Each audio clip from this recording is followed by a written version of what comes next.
Hello guys, welcome to my YouTube channel. कल हमने part first में पढ़ा था रासायनिक अभिक्रिया एवं रासायनिक समीकरण की परिभाषा। आज मैं आपको पढ़ाऊंगी रासायनिक अभिक्रिया को कैसे संतुलित करते हैं। तो आई होप कि कल का आपको समझ में आया हो। तो आज मैं आपको पढ़ाऊंगी रासायनिक अभिक्रिया को कैसे संतुलित करते हैं। तो समीकरण का महत्व दिया गया है जिसमें 2 पॉइंट्स दिए गए हैं, तो ये मैं आपको बताऊंगी।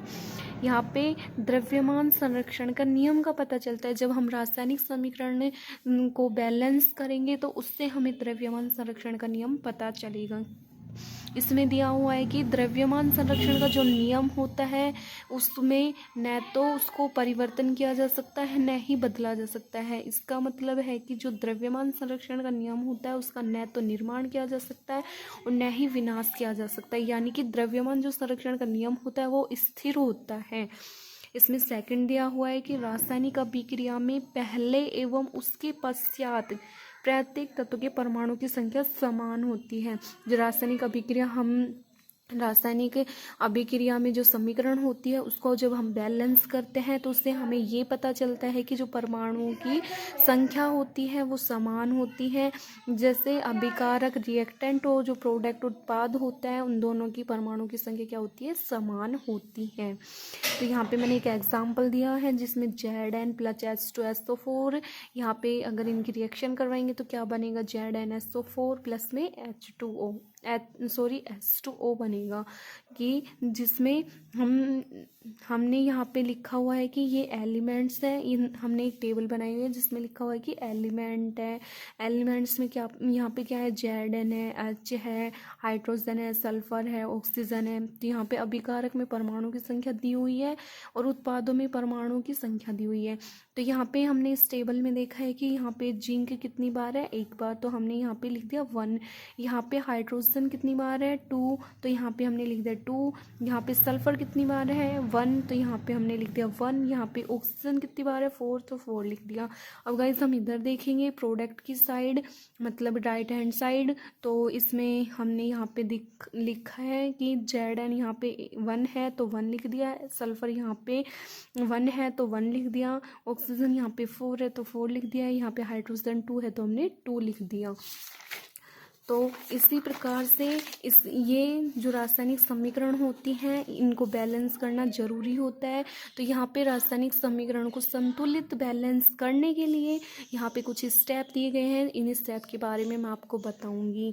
तो गाइस आप ध्यान से मेरी बात सुनना। यहाँ पे मैंने एक इक्वेशन लिखी हुई है, Fe प्लस में H2O, यहाँ पे Fe3O4 बनता है, प्लस में हाइड्रोजन गैस बनती है। यहाँ पे स्टेप फर्स्ट दिया गया है। फर्स्ट स्टेप हमारा क्या है, रासायनिक समीकरण को संतुलित करने के लिए सबसे पहले प्रत्येक सूत्र के चारों ओर एक बॉक्स बना लेंगे। इसमें क्या है गाइज, यहाँ पे मैंने एक इक्वेशन लिखी हुई है जिसमें ये जो Fe प्लस H2 है, जो इधर का ये हमारा क्या होता है, लेफ्ट हैंड साइड होता है हमारा रिएक्टेंट, राइट हैंड साइड होता है हमारा प्रोडक्ट।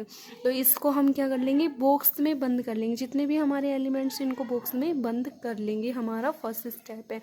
सेकंड स्टेप आता है गाइस हमारा असंतुलित समीकरण में उपस्थित तत्वों के परमाणु की संख्या की सूची बना लेंगे। इसका मतलब है गाइस यहाँ पे कि जो हमारे जो एलिमेंट्स हैं उनकी हम एक टेबल बना लेंगे, जिस टाइप से मैंने यहाँ पे बना रखी है आप देख सकते हैं। यहाँ पे मैंने एक टेबल बनाई हुई है। इसमें हमने एक साइड लिखा है एलिमेंट्स, रिएक्टेंट और प्रोडक्ट।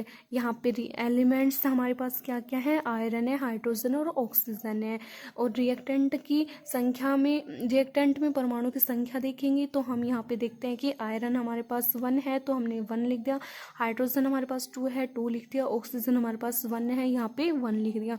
अब हम प्रोडक्ट की साइड में देखेंगे तो Fe3, यहाँ पे Fe है जो 3 बार है, ऑक्सीजन है यहाँ पे 4 बार है, हाइड्रोजन यहाँ पे 2 बार। इस टाइप से हम एक टेबल बनाएंगे। ये हमारा सेकंड स्टेप है।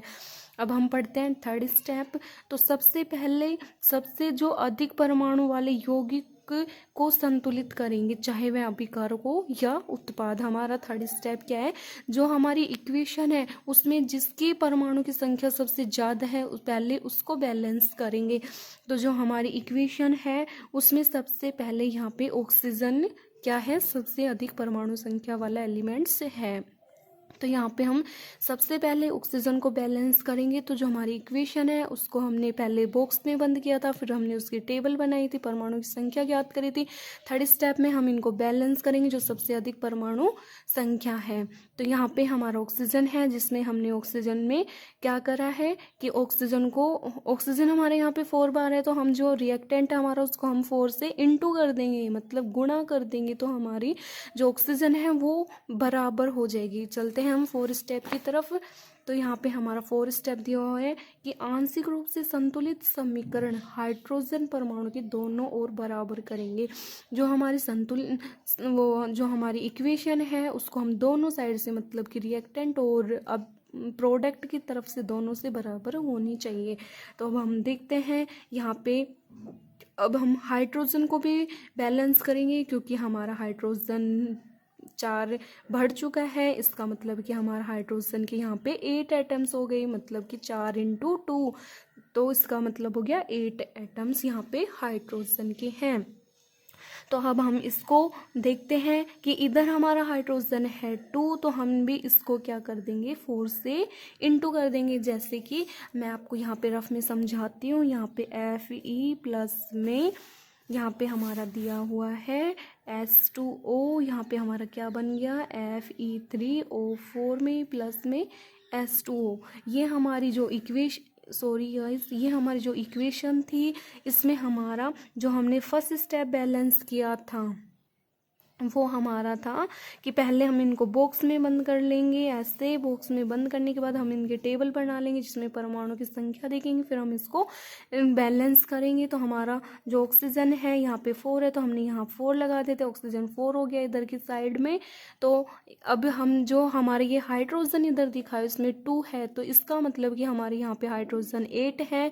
4 × 2, तो इसका मतलब 8 हो गया। तो इधर क्या दे रखा है, 2, तो हम इधर मतलब कि रिएक्टेंट एंड प्रोडक्ट को दोनों को बराबर करेंगे। तो यहाँ पे मैंने इसमें 4s2 लिख दिया है। इसका मतलब कि इधर और इधर, मतलब लेफ्ट हैंड साइड और राइट हैंड साइड, दोनों साइड क्या हाइड्रोजन और ऑक्सीजन क्या है, बराबर हैं। तो अब हम चुनते हैं थर्ड जो हमारा एलिमेंट्स बच गया उसको देखेंगे अब हम कि उसमें क्या है। तो अब हमारा 5 स्टेप आता है कि समीकरण का जो तीसरा तत्व बचा है उसको हम संतुलित करेंगे। अब हमारे पास आयरन बच गया था, आयरन इधर कितना था 3 और इधर क्या है 1, तो हम इसको बैलेंस करेंगे। तो अब हम आयरन को बैलेंस करने के लिए हम आयरन को 3 से इंटू कर देंगे।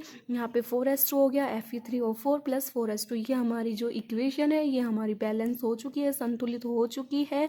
तो अब हम क्या करेंगे, 6 स्टेप में क्या करेंगे कि संतुलित समीकरण की जांच करेंगे कि दोनों ओर तत्वों की परमाणु संख्या समान है। जो हमारा 6 स्टेप है उसमें जो हमने इक्वेशन संतुलित करी है, बैलेंस करी है, उसमें जो तत्व हैं उन एलिमेंट्स हैं उनके परमाणु की संख्या को देखेंगे कि दोनों साइड समान है। तो अब हम यहाँ पे एक बार चेक कर लेते हैं। 3Fe है तो इधर 3Fe है, यहाँ पे 4s2 है तो यहाँ पे 4s2 है, यहाँ पे ऑक्सीजन 4 है तो यहाँ पे ऑक्सीजन 4 है। ये हमारी जो इक्वेशन है वो बैलेंस हो चुकी है। अब हम देखते हैं जो रासायनिक समीकरण को संतुलित करने की इस विधि को क्या कहेंगे, hit and trial Vidhi. Guys ये मैंने एक नोट लिखा हुआ है जिस नोट में है कि जो हम अभिक्रिया को या समीकरण को संतुलित करते हैं उसको क्या बोलेंगे, हिट एंड ट्रायल विधि बोलते हैं, ट्रायल मेथड बोलते हैं। यहाँ पे हमारा जो 7th स्टेप है वो दिया गया है। यहाँ पे हमारा 7th स्टेप क्या है कि भौतिक अवस्थाओं के संकेत लिखना। मतलब गाइस जो हमारी इक्वेशन है उसको हम जो उसकी स्टेट होती है कि कौन सी अवस्था में है हमारी इक्वेशन के जो एलिमेंट्स होते हैं कौन सी अवस्था में है, तो हम गाइज उसकी स्टेट लिखेंगे, अवस्था लिखेंगे। तो गाइज हमारी ये जो इक्वेशन दी हुई है यहाँ पे आयरन होता है, आयरन ठोस अवस्था में होता है तो यहाँ पे हमने S लिखा है, सॉलिड लिखा है। यहाँ पे S2 होता है, जो S2 होता है जल होता है, वो एक वाष्प यानी कि मतलब गैस के रूप में होता है, तो इसको क्या बोलेंगे, गैस लिख दिया यहाँ पे।